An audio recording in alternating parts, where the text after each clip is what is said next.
Hello and good evening. मैं विनय अपने ही YouTube channel FW विनय sir की सुपर लाइव चैट में आपका स्वागत करता हूं। आज हम एंशिएंट हिस्ट्री का एक छोटा सा टॉपिक वैदिक सिविलाइजेशन यानी कि वैदिक सभ्यता के बारे में पढ़ेंगे।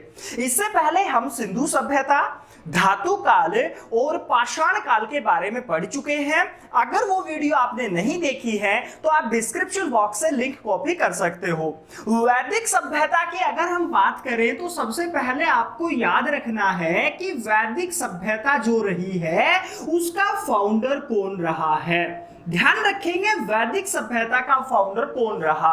हमने पिछले लेक्चर में डिस्कस किया था कि सिंधु सभ्यता का फाउंडर कौन था, तो हमने वहां पर एक नाम पढ़ा था द्रविडियंस, यानी कि सिंधु सभ्यता का फाउंडर द्रविडियंस थे। तो आप ध्यान रखना वैदिक सभ्यता का फाउंडर हम किसे मानते हैं, आर्य को। मतलब आर्य जो लोग थे उनको फाउंडर माना जाता है वैदिक सभ्यता का। एक चीज यहां से ध्यान रखना, जब हम आर्य वर्ड पढ़ते हैं तो आर्यों के बारे में हम एक और वर्ड सुनते आ रहे हैं कि सर आर्य जो थे वो भारत के वास्तविक लोग नहीं थे, यानी कि original people of India Bharat के कौन रहे हैं। तो आप ध्यान रखेंगे ओरिजिनल पीपल ऑफ इंडिया कौन थे, द्रविडियंस। लेकिन आर्यों के बारे में अगर हम चर्चा करें तो भारत के वास्तविक लोग इन्हें नहीं कहा जाता। लेकिन ध्यान रखना प्रेजेंट टाइम पर नॉर्थ इंडिया में जो हम मौजूद हैं वो सारे आर्यंस हैं। भारत के वास्तविक लोग कौन थे, द्रविड़ होते थे जो पहले थे आज नहीं है। और इन्हीं द्रविड़ियों ने जो सभ्यता बनाई थी उसे हम कहते थे सिंधु सभ्यता। आज पढ़ रहे हैं वैदिक सभ्यता तो हमें पता चल गया फाउंडर कौन था, आर्य लोग। जब original people of India Aryans नहीं हैं तो आर्य भारत में कहां से आए ये आपको ध्यान रखना है। आर्य जो थे वो भारत में कहां से आए मैं आपको बता दूं। एक वर्ड सुना होगा मध्य एशिया, याद रखना आर्य भारत में मध्य एशिया से भारत में आए हैं। लेकिन एक चीज और याद रखेंगे, कुछ हमारे हिस्टोरियन थे जिन्होंने कहा कि आर्य मध्य एशिया से नहीं आए, आर्य भारत में तिब्बत से आए हैं। एक हिस्टोरियन ऐसा था जिसने कहा कि ना तो मध्य एशिया से आर्य भारत में आए हैं ना तिब्बत से आए हैं, आर्य जो भारत में आए हैं वो आर्कटिक ध्रुव प्रदेशों से भारत में आए हैं। मतलब आर्यों के बारे में अगर हम स्थिति देखें कि आर्य भारत में कहां से आए तो हमारे पास कुछ वर्डिंग आती है। मध्य एशिया से भारत में आए होंगे, तिब्बत से भारत में आए होंगे, या आर्कटिक ध्रुव प्रदेशों से भारत में आए होंगे। एक व्यक्ति और था, उसने कहा तुम सारे झूठ बोल रहे हो, Aryans original people of India थे, द्रविडियंस आए थे और चले गए। और वो ध्यान रखना उसने कहा था कि आर्य भारत में सप्त सैंधव प्रदेश के निवासी थे। ध्यान रखना ये नॉर्थ इंडिया में जो 7 नदियां हम पढ़ते हैं, नॉर्थ इंडिया में सुना होगा जैसे सिंधु, झेलम, चिनाब, रावी, व्यास जो सुने आपने, वो सप्त सैंधव प्रदेश बोला जाता था। यहां पे आर्य रहते थे, यानी कि original people of India Aryans रहे हैं, ये भी एक व्यक्ति ने कहा। लेकिन अब हम बात करें तो हमारे पास चारों अगर ऑप्शन में एग्जामिनर डाल देता है, क्वेश्चन में चारों ऑप्शन डाल देता है, तो ध्यान रखेंगे आर्य भारत में मध्य एशिया से आए, आपको 99% इसे सही करना है। उसका रीजन है क्योंकि आर्य भारत में मध्य एशिया से आए ये वर्डिंग है प्रोफेसर मैक्स मूलर की। और जो प्रोफेसर मैक्स मूलर रहे हैं उन्होंने प्रूव किया था कि आर्य भारत में मध्य एशिया से आए हैं। याद रखना, तो आप एग्जाम के अकॉर्डिंग याद रखना, जब क्वेश्चन डालेगा एग्जामिनर तो आप किसे सही करेंगे, मध्य एशिया से। लेकिन एग्जामिनर क्या करता है, कई बार स्पेशल वर्डिंग लिख देता है और पूछता है कि इसके अकॉर्डिंग आर्य भारत में कहां से आए ये, या ये वर्डिंग किसने कही। जैसे आर्य भारत में तिब्बत से आए, ये शब्द किसके हैं पूछा जा सकता है। तो ध्यान रखेंगे दयानंद सरस्वती ने कहा था कि जो दयानंद सरस्वती थे उन्होंने कहा कि आर्य भारत में तिब्बत से आए। तो आपसे एग्जामिनर कैसा क्वेश्चन पूछेगा, वो आपसे कहेगा कि आर्य भारत में तिब्बत से आए, ये वर्ड किसने कहे हैं। याद रखेंगे दयानंद सरस्वती ने, याद रखना। नेक्स्ट बात कर रहे हैं आर्कटिक ध्रुव प्रदेशों प्रदेशों से आर्य भारत में आए, ये वर्डिंग है बीजी तिलक की। बाल गंगाधर तिलक ने कहा कि आर्य भारत में आर्कटिक ध्रुव प्रदेशों से आए। और ध्यान रखना, इसी को लेकर के किताब भी बहुत फेमस है, आर्कटिक होम्स ऑफ वेदास। आपसे पूछा जाता है, ये ध्यान रखना, आर्कटिक होम्स ऑफ वेदास किताब किसने लिखी? बाल गंगाधर तिलक ने लिखी है। किससे रिलेटेड है? कि आर्य भारत में आर्कटिक ध्रुव प्रदेशों से आए हैं। नेक्स्ट बात करते हैं, आर्य भारत में सप्त सैनो प्रदेश के निवासी थे। ये शब्द किसने कहे हैं? याद रखना, AC दास ने। अविनाश चंद्र जो दास थे, उन्होंने कहा कि आर्य भारत में कहीं से नहीं आए, वो ओरिजिनल पीपल ऑफ इंडिया थे। तो आप ध्यान रखना, आर्य भारत में कहां से आए हैं? आपको 4 ऑप्शन मिलेंगे, तो आप लगाएंगे मध्य एशिया को। अगर अलग अलग वर्डिंग से पूछता है तो आपको ये शब्द कुछ याद करने हैं जो बहुत ही फेमस हैं। तो आपसे याद रखना है आर्य भारत में कहां से आए, फटाफट मुझे कमेंट करिए। नेक्स्ट चर्चा करते हैं, मुख्य व्यवसाय, मेन ऑक्यूपेशन क्या था? वैदिक सभ्यता के लोगों का मेन ऑक्यूपेशन क्या था? तो आपको याद रखना है कृषि, साथ में एक काम और करते थे, पशुपालन। और एक पॉइंट आपको और ध्यान रखना है, ये हम इसलिए कह पा रहे हैं क्योंकि वैदिक सभ्यता जो थी वो, ध्यान रखना, एक ग्रामीण सभ्यता रही है। आपसे पूछा जा सकता है, आपसे ये बहुत एग्जाम में पूछेगा। याद रखना कि वैदिक सभ्यता कौन सी सभ्यता थी? तो वैदिक सिविलाइजेशन एक रूरल सभ्यता रही है, ग्रामीण सभ्यता थी।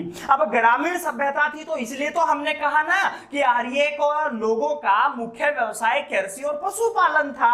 अगर ये सभ्यता शहरी होती तो शहर के आदमी जो है वो ट्रेडिंग में, व्यापार में बिलीव करते हैं, तो हम वहां पर कह सकते थे कि जैसे हमने सिंधु सभ्यता में पढ़ा था कि उन लोगों का मुख्य व्यवसाय क्या था? ट्रेडिंग, व्यापार करना।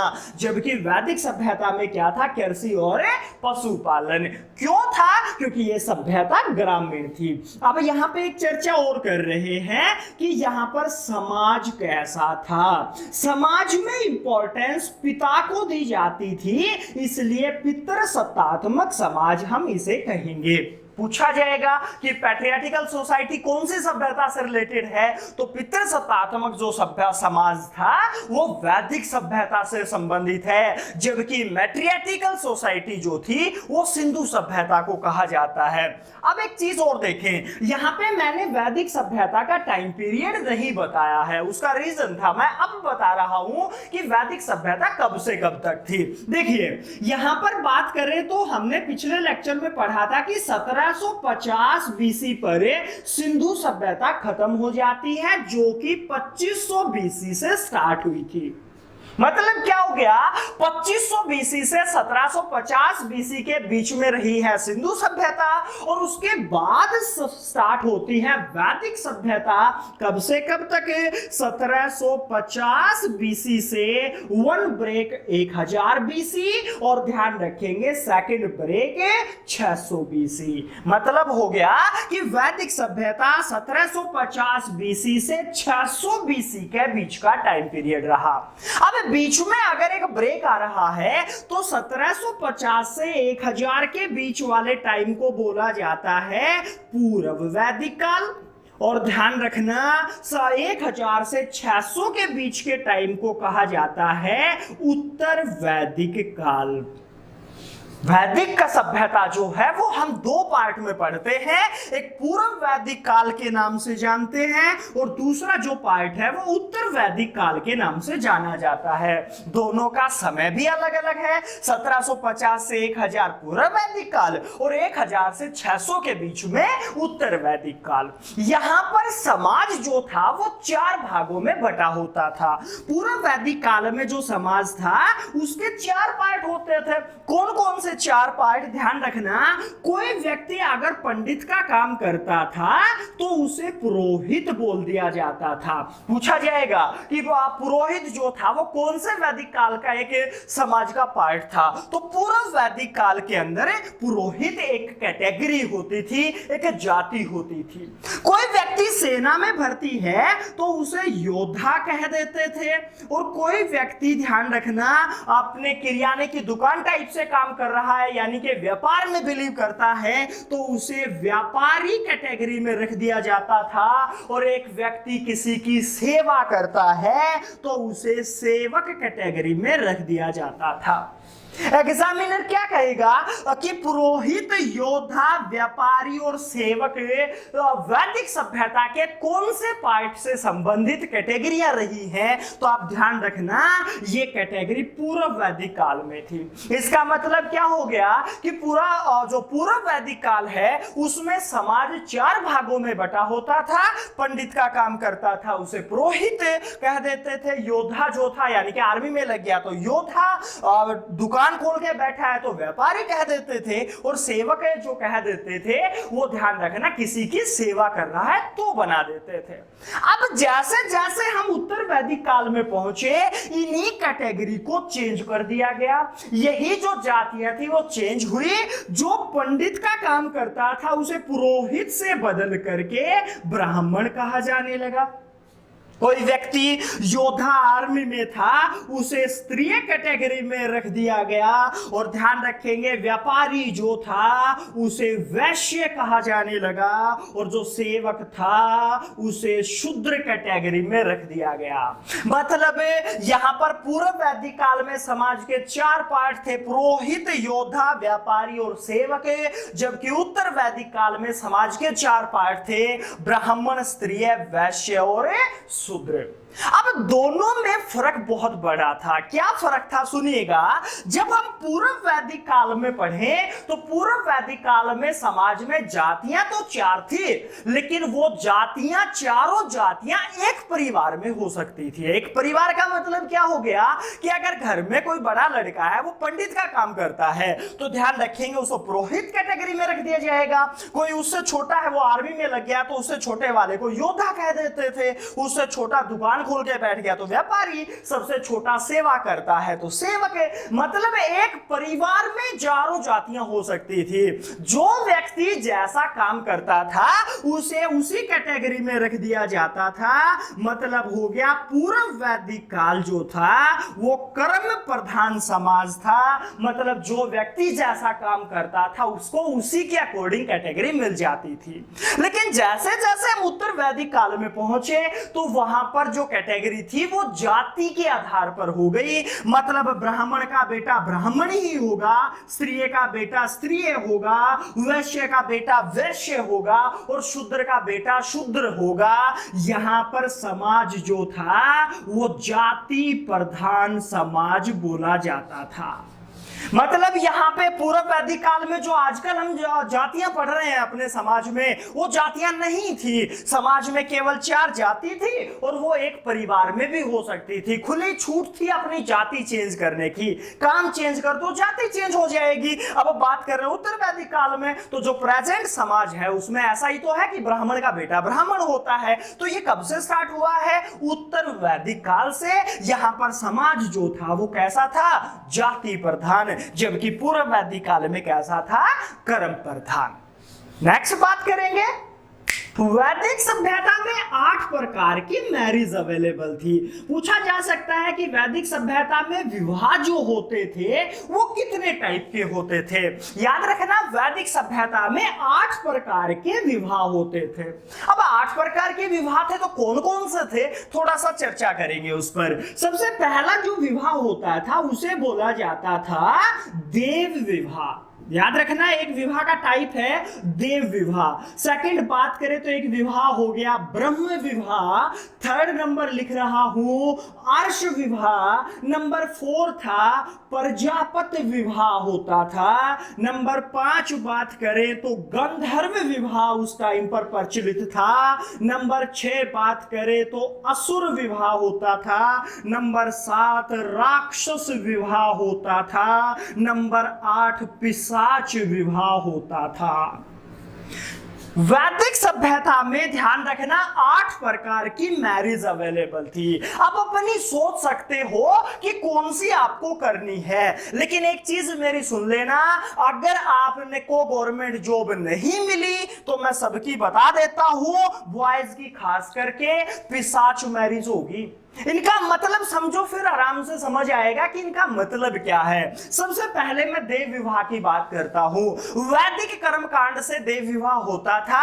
इसका मतलब क्या था कि एक पंडित दूसरे पंडित के यहां पर हवन कराने गया, अगर उसको हवन पसंद आ गया तो वो लड़की साथ में ले जाता था। मतलब एक प्रॉपर तरीके से स्वयंवर होता था, उसका टेस्ट होता था, उसके बाद उसकी शादी होती थी। उसे हम कह देते थे देव विवाह। सेकंड जो विवाह था ब्रह्म विवाह, वैदिक कर्म कांड से होता था। जो फेरे थे वो ध्यान रखना अकॉर्डिंग टाइम के अनुसार, टाइम लंबा भी हो सकता है उनका, छोटा भी हो सकता था।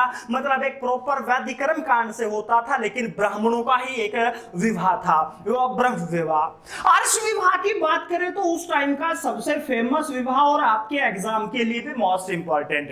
अर्श विवाह में क्या था, वैदिक सभ्यता का एकमात्र ऐसा विवाह था जिसमें लड़के वाला दहेज देता था। ध्यान रखना, ये एग्जाम में आ चुका है, सीजीएल में डाला गया था कि निम्नलिखित में से ऐसे कौन सी मैरिज है जिसमें लड़के वाला दहेज देता था। देन अर्श जो मैरिज है, और याद रखना दहेज में क्या मिलता होगा, मारुति 800 नहीं, ध्यान रखना एक गाय या एक जोड़ी बैल मिलते थे। कौन सी मैरिज थी वो, अर्श मैरिज थी। प्रजापति विवाह याद रखेंगे, लाइक अरेंज मैरिज आपकी जो आप प्रेजेंट हम करते आ रहे हैं यहाँ पे, और प्रजापति विवाह अरेंज मैरिज। बात करें गंधर्व विवाह और लव मैरिज, ध्यान रखना ये मैं आपको बता दूं, कभी अंदर से जिज्ञासा आ रही हो कि ये सारे जो कर्म कर रहे हैं ये अब हम ही कर रहे हैं, नहीं। वैदिक सभ्यता में गंधर्व मैरिज जो थी वो प्रेजेंट टाइम के लव मैरिज थी, उस टाइम पे भी होती थी। बात करें असुर विवाह की तो याद रखना असुर विवाह में क्या होता था, फोर्सफुली शादी कर दी जाती थी। मतलब ना तो लड़का मान रहा है शादी के लिए, ना लड़की मान रही है, घर वाले मान गए तो याद रखना वो दोनों कुछ नहीं कर सकते थे। वो क्या था, असुर मैरिज होती थी। राक्षस मैरिज क्या थी, राक्षस मैरिज में लड़की के साथ धोखे से शादी कर ली जाती थी, चाहे वो नशीला पदार्थ खिला के की जाती थी या जिस जैसे भी होता था, वो आपका धोखे से शादी कर लेना, वो कौन सी मैरिज थी, राक्षस मैरिज। और बात करें पिशाच, मैंने कहा था गवर्नमेंट जॉब नहीं लगी आपकी पिशाच होगी, इसका मतलब लड़की बिहार से लेके आई जाती थी। याद रखना उस टाइम पे बिहार तो था नहीं, इसका मतलब पैसे से खरीद करके लड़की से शादी कर लेना, कौन सी मैरिज थी, पिशाच मैरिज। और याद रखना फीलिंग चेंज करने की जरूरत नहीं है, क्योंकि शादी नहीं इतनी आशा, बस ऐसा जान लीजिए सल्फास की गोली है, चूस कर खानी है, ज्यादा फीलिंग नहीं लेनी है। बात कर रहे हैं मैरिज कितने प्रकार की थी वैदिक सभ्यता में, 8 प्रकार की मैरिज होती थी। लेकिन मैं आपको एक चीज और बता दूं, इन 8 प्रकार की मैरिज की एक विशेषता थी, ये 8 प्रकार की जो मैरिज थी वो अपनी ही जाति में होती थी। मतलब यहां पर कैटेगरी चेंज नहीं होती थी 8 प्रकार की में। और कैटेगरी कितनी थी, अभी पढ़ा ना पीछे, 4 कैटेगरी थी, ब्राह्मण, स्त्रीय, वैश्य, शूद्र या पुरोहित, योद्धा, व्यापारी, सेवक। वो 4 कैटेगरियां होती थी और ये सारे कैटेगरी के अकॉर्डिंग ही होती थी। लेकिन एग्जामिनर बहुत स्मार्ट है, वो आपसे पूछेगा कि 8 प्रकार की मैरिज में से ऐसी कौन सी मैरिज थी जिसकी समाज निंदा करता था। अब खुद सोचो, मैंने इनके प्रकार बता दिए कि क्या होता था, तो आप ध्यान रखना फर्स्ट जो 4 मैंने लिखी हैं वो समाज में एक्सेप्टेबल थी, लेकिन जो नीचे की 4 थी वो एक आधा ही कोई एग्जाम्पल मिलता था, इसलिए इसकी समाज निंदा करता था, बुराई करता था। अब आपके माइंड में एक और पॉइंट आ रहा होगा कि सर क्या अपनी ही जाति में मैरिज होती थी और आजकल तो अंतर जातीय मैरिज भी हो रही है, उस टाइम पर होती थी क्या?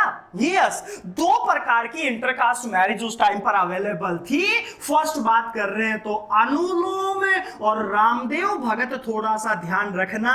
सेकंड है प्रतिलोम, ना कि विलोम। ध्यान रखना, दो प्रकार की इंटरकास्ट मैरिज उस टाइम पर अवेलेबल थी। फर्स्ट अनुलोम और सेकंड कौन सी थी? प्रतिलोम। अनुलोम और प्रतिलोम में क्या फर्क है? अनुलोम में अपर कास्ट बॉय होता था और लोअर कास्ट गर्ल होती थी। प्रतिलोम इसका उल्टा था, अपर कास्ट गर्ल होती थी और लोअर कास्ट बॉय होता था। मतलब क्या हो गया कि समाज में दो इंटरकास्ट मैरिज भी थी, फर्स्ट अनुलोम और सेकंड प्रतिलोम। ये भी निंदनीय मैरिज है उस टाइम की। निंदनीय मैरिज कितनी हो गई है? देन 4 ये रही और 2 ये रही, तो समाज इनकी निंदा करता था। इसी टाइम पे वैदिक सभ्यता के टाइम पर ही वेदों का संकलन हुआ है और वेदों के संकलन पर मैं एक वीडियो बना चुका हूं पहले। डिस्क्रिप्शन बॉक्स में जाइए और आप उस वीडियो को देखिए, वो इससे आगे का पार्ट है। आज इस लेक्चर में हम इतना ही पढ़ेंगे, पर हां ध्यान रखना, आज के लेक्चर में भी आपकी एक क्विज तैयार करके मैं दे रहा हूं जो डिस्क्रिप्शन बॉक्स में है। 10 क्वेश्चन की क्विज है, आप उस क्विज को सोल्व करो, आपका एक्सपीरियंस मेरे साथ कमेंट में शेयर करो। Thank you.